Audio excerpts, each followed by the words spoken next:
नमस्कार.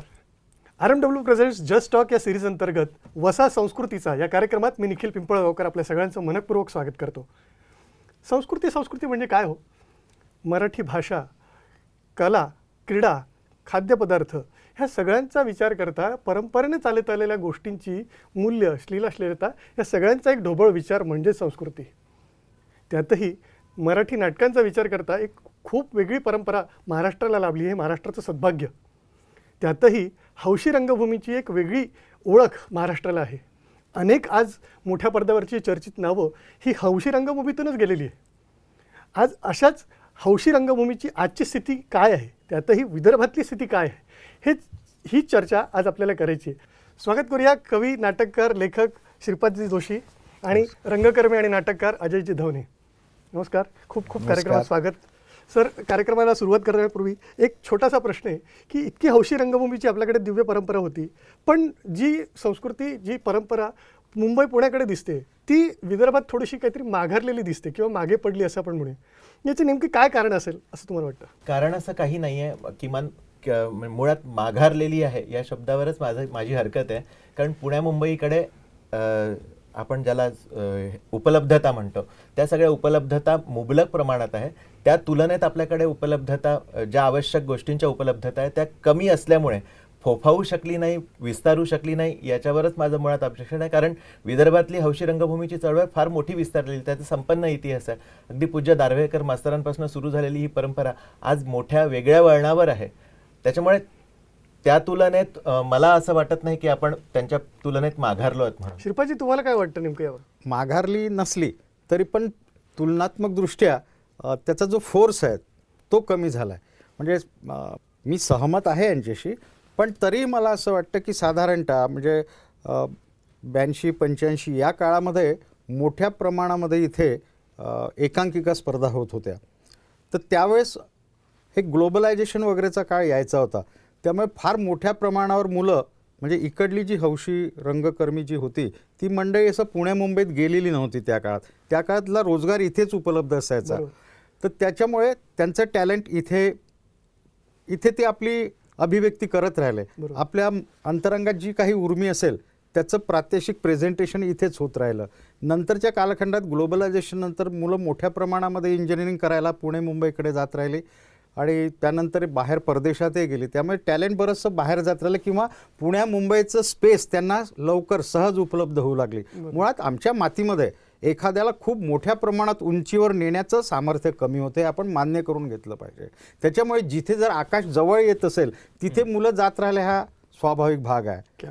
त्याच्यामुळे त्या तुलनेत कदाचित माघारू शकते. म्हणजे कमी, थोडी तुलनात्मक कमी त्याचा वेग असेल, पण माघारली आहे असं म्हणणं संयुक्तिक होणार नाही असं मला व्यक्तिशः वाटतं. तर त्याच काळामध्ये कसं त्यावेळेस अगदी छोट्या ग्रामीण भागामध्ये सुद्धा एकांकिका स्पर्धा होत्या, पण मुलंच तिकडे गेल्यामुळे मोठ्या प्रमाणात नंतर 92 नंतरच्या काळात मग त्यांना प्रतिसादच मिळत नव्हता. तर त्या स्पर्धाही हळूहळू कोमेजू झाल्या.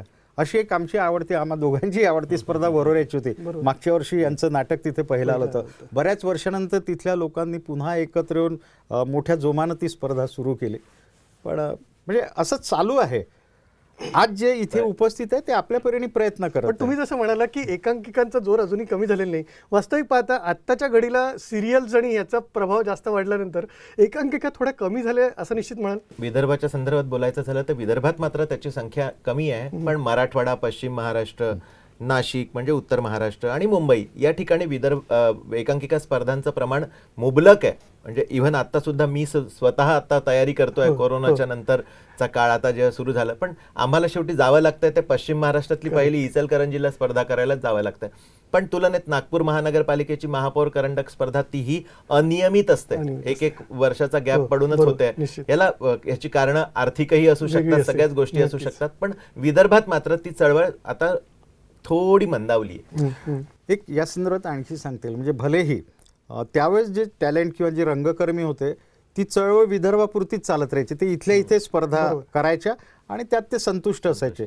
पण एक मात्र तुलनात्मक असा किंवा गुणात्मक असा एक फरक झालेला आहे की आज विदर्भातली मुलं किंवा विदर्भातली रंगकर्मी किंवा हौशी जी मंडळ आहेत त्यांची मात्र झेप विकसित झाली आहे. बरोबर. ते आता पूर्ण इचलकरंजी, सगळीकडे. नाशिक, मुंबई, पुणे सगळीकडे जातात. अशा ठिकाणी स्पर्धेत जात आहेत आणि नाममुद्रा उमटवतही आहे. correct. म्हणजे यांच्याच आणि या संघाने बाबतीत वाखाणण्यासारखी नवोदितांनी, गोष्ट आहे की विदर्भाने अनेकदा राज्यनाट्यामध्ये पहिलं पारितोषिक मिळवलेले आहे. हा. अनेक कलाकारांनी त्याच्यामध्ये पुढाकार घेतलेले आहेत. स्पेशल हे असतील किंवा उत्कृष्ट निर्माता, दिग्दर्शक निश्चित. सगळ्या बाबतीत आपण अगदी, पारितोषिक घेतले. दार्वेकर मास्तरांच्या पोहा चालला महादेवापासून अगदी माझ्या चिंदी बाजारपर्यंत म्हणजे आपला विदर्भाचा डंका राज्यनाट्य स्पर्धेत हरीश नेहमीच थापेचं राहिला. रगत पिती होतं.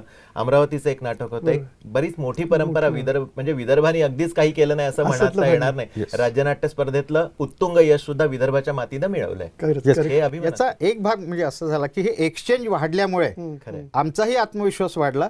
ते कशा प्रकारचं नाटक सादर करतात हे आम्हालाही बघता आलं आणि आमचाही आत्मविश्वास वाढला आणि जे सातत्याने यश येत राहिलं त्याच्यामुळे आमच्या ते विश्वास निर्माण झाला की आम्ही यांच्याशी स्पर्धा करू शकतो. तशी गुणात्मकता आम्ही देऊ शकतो. अजय दादा, तुम्ही एक नाट्य निर्माते आहात. अनेक नाटकांची निर्मिती तुम्ही केलेली आहेत, अनेकदा पारितोषिक मिळवलेली आहेत. पण एक झाडीपट्टीसारखी इतकी समर्थ रंगभूमी आपल्याकडे आपण आहे असं म्हणतो, पण त्या दृष्टीने हौशीचा विकास तेवढासा होऊ शकला नाही. हे मुळात म्हणजे जरी ती रंगभूमी हौसेतून सुरू झाली असली बरोबर. तरी नंतरच्या काळात ती व्यावसायिक रंगभूमी म्हणून स्थिरावली स्थिरावली. आहे. आज कोट्यवधीची उलाढाल करणारी रंगभूमी म्हणून ती विख्यात आहे. नक्की. नंतर नंतर हौसेला अर्थार्जनाची जोड दिली गेली. बरोबर. त्याच्यानंतर तिथे एक उद्योगाचं स्वरूप आलं त्याला. त्याच्यामुळे अगदी भाऊबीजेपासून सुरू होणारा तो हंगाम आहे तो मार्च पर्यंत सुरू राहतो आणि मोठी कोट्यवधीची उलाढाल म्हणजे अगदी मराठी रंगभूमीतले माणसं सुद्धा तिथे येऊन नटनाट्या तिथे येऊन काम करतात. तिथे हौशी रंगभूमी हा शब्द हौस म्हणून राहिलेला नाहीये. ती मुळातच आता व्यावसायिक म्हणून स्थिरावलेली असल्यामुळे तिथे हौशी रंगभूमी नावालाही राहिली नाही असं आपण म्हणू शकत नाही. माझा मुळात प्रश्न असा होता की हौशीतले आता जे कलावंत समोर येतात आहेत किंवा जे थोडंफार नाव कमवत आहेत त्यांचा ओढा मुंबई पुण्याकडे जाण्याकडे जास्त असतो. याचं कारण असं आहे की हौशी रंगभूमी हा कायम एका उत्तमाचा ध्यास घेणार आहे. व्यावसायिकता आली की तिथे उत्तमता थोडी बाजूला येते. किंवा झाडीपट्टीच्या बद्दल ती रंगभूमी अतिशय समृद्ध आहे, पण तिथे व्यवसाय म्हणून अर्थार्जनासाठी म्हणून आपण जातो. त्याच्यामुळे तो दर्जेदार दिलं पाहिजे. स्पर्धेचं किंवा हौशी प्रायोगिक रंगभूमीच्या माध्यमातून जर आम्ही प्रायोगिक म्हणतो प्रायोगिक रंगभूमीच्या माध्यमातून संपन्न काहीतरी द्यायचा आपण जेव्हा विचार करतो तर मग आपली झेप मात्र तिकडेच राहील. जसं दादा म्हणाले की ते जिथे जवळ आहे, आकाश जिथे जवळ आहे, तर आकाशाच्या जवळ जाण्याचा प्रयत्न करताना तो उत्तमाचाच ध्यास घेणार आहे. म्हणून तो जो तुम्ही फरक म्हटला तो मला इथे जास्त स्पेसिफिक अधोरेखित करा. पण दादा, तुम्हाला असं वाटत नाही की विदर्भातल्या कलाकारांना विदर्भातले कलाकार पुढे येण्यासाठी प्लॅटफॉर्म उपलब्ध करून देऊ शकले नाही? नेमकं काय वाटतं तुम्हाला? नाही, जेव्हा व्यासपीठ मोठं असतं ना तेव्हा प्रत्येकजण म्हणजे आपली गुणवत्ता वाढवण्याचा प्रयत्न करत असतो. सॉरी, पण हे मी जरा धाडसानं म्हणतोय. जिथे व्यासपीठ कमी असते ना तिथे आपल्यापेक्षा हा समोर तर जाणार नाही ना ही भीती जास्त डोकावत असते. हा फरक आहे यातला. आणि हौशी रंगभूमी कशी आहे ती एक निष्ठेचं काम आहे. व्यावसायिकतेमध्ये निष्ठा नाही. तिथे व्यवसाय काय आहे त्याच्यासाठी वाटेल ते मी समीकरण करेल, मी कितीही तडजोडी करेल. व्यवसाय हा तडजोडशी संबंधित आहे. हौशी रंगभूमी कुठेही तडजोड करत नाही. मला जे वाटतंय ते मी प्रयोग करून पाहिल. बरोबर. त्यामुळे प्रायोगिकता हौशी रंगभूमीवर प्रामुख्याने आहे. व्यावसायिकता ही एक जे चालतं ते विकणारं असं मार्केट आहे. नक्की. व्यासपीठ उपलब्ध होण्यामध्ये शिबिरांचा एक खूप मोठा रोल असतो. कंपॅरेटिव्हली तिकडे जेवढे शिबिरं घेतली जातात कलाकार घडवण्यामध्ये तशी विदर्भात फार कमी शिबिरं होतात. याबद्दल तुम्हाला काय वाटतं? निश्चित.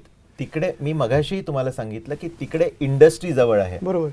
व्यावसायिक रंगभूमी तिथे व्यावसायिक रंगभूमीची चळवळ त्या ठिकाणी फार मोठ्या प्रमाणावर व्यावसायिक नाटकं मोठ्या प्रमाणावर होतात. त्याच्यामुळे तिथे जी उपलब्धता आहे पण कलावंत शिबिरातूनच घडतात असंही नाहीये. त्याच्यामुळे इथे जे मूळ टॅलेंट आहे ते इथल्या संघांनी एकत्रित होऊन त्या दृष्टीनं प्लॅटफॉर्म तयार करणे किंवा प्लॅटफॉर्म उपलब्ध करून देणे कलावंतांना हेही गरजेचं आहे असं मला वाटतं. निश्चित. दादा, आता नाट्यगृह खुली झालेली आहेत तर नेमकं आता इथून पुढे हौशी रंगभूमीचं काय नेमकं चित्र राहील असं तुम्हाला वाटतं? नाही, साधारणतः कोणत्याही गोष्टीला आपण जर दडपून ठेवलं काही काळ तर ती वेगाने उसळते. तर आता असं आहे की इतक्या दिवस जी ऊर्जा कोंडून होते पण आता ती उघडल्यामुळे आपण कधी एकदा रंगभूमीवर जाऊ, काही चांगली नाटकं सादर करू असा तो भाव येतोच आहे आणि येईलही. त्याच्यामुळे भविष्यातल्या काळामध्ये एक मोठा जागर घडून येईल असं मला वाटत आहे. क्या बात आहे. दादा तुमचं काय म्हणणं नाही, आहे? माझंही मत मी यांच्या मताशी सहमत आहे. कारण आता मी स्वतः निर्माता आहे. आता हे फार साचलेपण आलं होतं वर्षभर. यावर्षी राज्यनाट्य स्पर्धा होते का नाही अशी पण शंका होती. ती परिस्थिती आहे. कारण स्वतः आम्ही काही संघांनी मिळून म्हणजे अनेक संघांनी मिळून मी स्वतःच मोहिमेचं नेतृत्व केलं बरोबर. की आम्ही शासनाला साकडं घातलं की घ्या तुम्ही, कारण आता नाट्यगृह उघडलेले आहेत. त्याच्यामुळे 60 वर्षाची परंपरा असलेली ही स्पर्धा बंद होऊ नये, कारण ती स्पर्धा हा आत्मा आहे. तसंच एकांकिका स्पर्धा, आता एकांकिका स्पर्धा माझ्या माहितीनुसार आता जवळजवळ 5 ते 6 ठिकाणी एकांकिका स्पर्धा होऊ घातल्या या महिन्याच्या शेवटी आयोजनं होत आहेत. तर मग राज्यनाट्य स्पर्धाही व्हायला हरकत नाही. त्याच्यामुळे नाट्यगृह उघडली आपण त्याच हेतूनं की रंगभूमीचा पडदा उघडावा आणि कलावंतांना परत एकदा त्यांचा आविष्कार दाखवण्यासाठी संधी मिळावी. मग ती संधी जर आता आपण उपलब्ध करून दिली आहे तर आम्हा रंगकर्मी मंडळीचंही ते काम आहे, आयोजक मंडळीचंही ते काम आहे, अर्थात शासनही एका ठिकाणी आयोजक म्हणून आहे. मग शासनाचंही ते काम आहे, शासनानं सुद्धा ती स्पर्धा घ्यायला पाहिजे. या मुलाखतीच्या या प्लॅटफॉर्मवरून मी शासनाला ती मागणी करू इच्छितो. या स्पर्धे आणि राज्यनाट्य स्पर्धेबद्दल हा भरभरून बोलला. खरंच आहे. त्याविषयीची बांधिलकी आत्मीयता जाणवते. आणि खरोखर मी सुद्धा यातला एक छोटा अनुभव सांगतो. मी चंद्रपूर, म्हणजे आम्ही दोघेही चंद्रपूरचे, महाराष्ट्राच्या टोकावरचे, पण त्या स्पर्धेने माझ्या आयुष्यामध्ये एक मोठा आनंदाचा कारंजाच निर्माण केला. फार वर्षापूर्वी मी चितपट नावाचं नाटक आम्ही चंद्रपूर सादर केले. इथे ते पहिलं आलं. ते मुंबईला गेलं फायनलला. तिथे दिग्दर्शक अशोक संमेळांनी ते नाटक बघितलं आणि ते व्यावसायिक रंगभूमीवर आलं. प्रभाकर पणशीकर, नयनतारा यासारखी नटमंडळी त्यात मिळाली. हो, हे भाग्य केवळ आणि केवळ राज्यनाट्य स्पर्धेमुळे माझ्या आयुष्यात आलं. हे त्यामुळे मी राज्यनाट्य स्पर्धेविषयी अतिशय कृतज्ञ आहे. तेव्हा यांच्या लिखाणाच्या ज्या सेटिंग झाल्या तेव्हा त्यावेळेस तिथे उपस्थित राहण्याचा आणि पंतांना अगदी नजरेत साठवण्याचं भाग्य माझ्यासारख्या रंगकर्मीलाही लाभलं. हे राज्यनाट्य स्पर्धेमुळे घडलं. खरंच आहे. निश्चितपणे विदर्भात थोडंसं हौशी रंगकर्मीला पाठबळ शासनाचं कमी पडतंय असं वाटत नाही तुम्हाला? राज्यनाट्य स्पर्धा किंवा राज्य शासनाचं माप हे सर्वदूर सारखंच आहे. त्यांचे निकष नियम सर्वदूर सारखं आहे. आपण त्याला कसं रिस्पॉन्ड करतो हे आपलं आहे. त्याच्यामुळे इथे वैदर्भीय किंवा मुंबई पुणे असं आपण बायफर्केशन नाही करू शकत. इनफॅक्ट राज्यनाट्य स्पर्धेच्या संदर्भात जर बोलायचं झालं तर विदर्भ, मराठवाडा, खानदेश, उत्तर महाराष्ट्र, पश्चिम महाराष्ट्र, मुंबई सर्व दुरून भरभरून प्रतिसाद मिळतो. गेल्या काही वर्षात तर जास्त मिळतोय. त्याच्यामुळे असं आपण म्हणू शकत नाही. नेमकं आता एक पुढचं पाऊल मी म्हणतो की विदर्भात येत्या काही काळामध्ये भवितव्य तुम्हाला काय वाटतंय हौशी रंगभूमीचं, की काय होईल? निश्चित संपन्न आहे. दरवर्षी हौशी रंगभूमी संपन्न व्हावी या दृष्टीने वैदर्भीय रंगकर्मी सुद्धा तितकं जीवापाड मेहनत करतो जितकं ते तिकडची मंडळी करतात.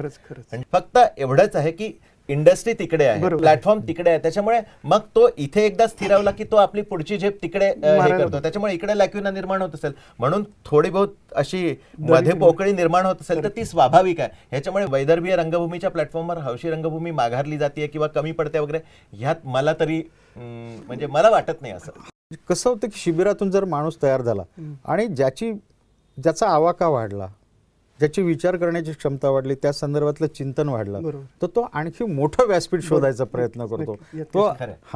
तो त्यामुळे आणखी स्वतःची स्पर्धा तो स्वतःशी करतो आणि जास्त मोठ्या ठिकाणी जाऊन स्वतःला जोखू पाहतो. बरोबर, हा प्रॉब्लेम येतो. मुळात दुसरा मुद्दा आहे की अर्थार्जन तिकडे जास्त होतं कदाचित. त्यामुळे आणि आणखी असं की म्हणून म्हणजे मोठं करायचं असेल तर कलावंताला त्याचं पालन पोषण करण्याचं हमी त्यातून मिळाली पाहिजे. आणि पोट साऱ्यांनाच लागू आहे. जसं सैन्य हे पोटावर चालतं म्हणतात तसा कलावंत सुद्धा पोटावरच चालत असतो. कारण पुढची पायरी म्हणून तो मालिकाकडे बघतो. तर मालिकेचा प्लॅटफॉर्म तिकडे अवेलेबल आहे, इकडे अवेलेबल नाहीये. त्याच्यामुळे अर्थातच त्याची झेप तिकडे असणार आहे. नेमकी ही चळवळ विदर्भात खंडू पाहते किंवा थांबते का असं चित्र एक दिसतंय? तुम्हाला काय वाटतं नेमकं या बाबतीत? नाही, आमच्याकडे आणखी अभ्यासाने काही गोष्टी महत्वाच्या आहेत. लेखक तयार झाले पाहिजे. बरोबर, लेखक तयार झाले तर संच तयार होतो. म्हणजे परभृत राहत नाही माणूस. बघ, कुठून तरी बाहेरून आणायचं, आपली अस्मिता जागवल्याशिवाय होणार नाही. म्हणजे तुमचे लेखक तयार झाले पाहिजे, तुमच्या लेखनातून तुमचे कलावंत, तुमचे तंत्रज्ञ निर्माण झाले पाहिजे. आणि त्याचसोबत एक ती चळवळच असते. नुसती कलावंतांनी चळवळ करून चालत नाही. त्याचा आश्रयदाता प्रेक्षकांची ती चळवळ असली पाहिजे की मी माझ्या भूमीतल्या कलावंतांना समृद्ध करेल, आधार देईल आणि त्याला प्रतिष्ठित करेल. ही चळवळ प्रेक्षकांच्या मनात निर्माण झाली पाहिजे. ही नुसत्या कलावंताची राहिली नाही पाहिजे. अगदी बरोबर. कारण इकडच्या मातीतलं व्यावसायिक नाटक जेव्हा उभं राहतं तेव्हा त्याला प्रेक्षक दाद देत नाही. तिथून येणाऱ्या मंडळींचं नाटक भरभरून कौतुक करतं. आम्ही तिकीट बारीवर सुद्धा जातो, पण विदर्भातली व्यावसायिक नाटकं सुद्धा सक्सेसफुल झाली नाही. त्याच्यामुळे ह्याला प्रेक्षकांनी सुद्धा तितकंच भरभरून प्रतिसाद दिला पाहिजे. फक्त रंगकर्मींकडनंच अपेक्षा करणं व्यर्थ आहे, वृथा आहे असं मला वाटतं. म्हणजे ही टू वे प्रक्रिया आहे. टू वे प्रक्रिया. निश्चित हा विषय जो आहे तो इतक्या थोड्याशा अवधीमध्ये बसणं खरंच कठीण आहे. खरंच पण जितके प्रश्न विदर्भीय कलावंतांच्या मनात असतील तेवढे मी निश्चित घेण्याचा प्रयत्न केलाय. आज तुम्ही दोघे जण इथे आलात आणि इतकं मनमोकळं बोललात त्याबद्दल खूप खूप आभार, खूप खूप धन्यवाद. धन्यवाद. धन्यवाद. हौशी रंगभूमी ही चळवळ माघारलेली नाही, किंबहुना त्याला टू वे कम्युनिकेशनची एक जोड देणं आत्ताची गरज आहे, असंच या चर्चेचं गमक म्हणावं लागेल. आज हा भाग तुम्हाला निश्चितच आवडला असेल. अशाच काही नवनवीन भागांसह आपण भेटणार आहोत पुढच्या भागात. पण तोपर्यंत तुम्ही RNWच्या यूट्यूब चॅनलला आणि फेसबुक पेजला लाईक करायला, सबस्क्राईब करायला आणि शेअर करायला विसरू नका. भेटूया मग पुढच्या भागात. तोपर्यंत नमस्कार.